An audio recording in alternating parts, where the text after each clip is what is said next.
குரானுக்கு குரான், அல்லாஹ்வுடைய வாசகங்களுக்கு அல்லாஹ்வுடைய வாசகங்களே விளக்கமாக அமைக்கப்படுகிறது. அல்லாஹ்வினுடைய வாசகங்களுக்கு அல்லாஹ்வின் தூதருடைய வார்த்தைகளை விளக்கமாக அமைக்கப்படுது. அல்லாஹ்வின் தூதரினுடைய வார்த்தைகளுக்கு விளக்கமாக சஹாபாக்களுடைய வார்த்தைகள் அமைக்கப்படுகிறது.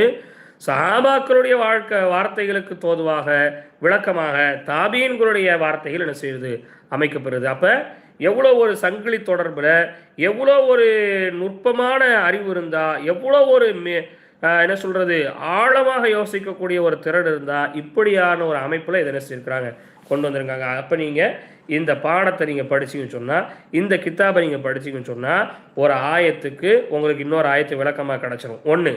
ரெண்டாவது, ஒரு ஆயத்துக்கு ஒரு ஹதீஸ் விளக்கமாக கிடச்சிரும். மூணாவது, அந்த ஹதீஸுக்கு சஹாபாக்களுடைய வாழ்க்கை உங்களுக்கு ஆதாரமாக அமைஞ்சிடும். நாலாவது, சஹாபாக்களுடைய வாழ்க்கையை உறுதிப்படுத்துறதுக்கு தாபீன்களுடைய சொற்கள் உங்களுக்கு ஆதாரமாக அமைஞ்சிடும். அப்போ பயான் பண்ணுறதுக்கு நீங்கள் தகுதி பெற்றவர்களாக மாறுவீங்க.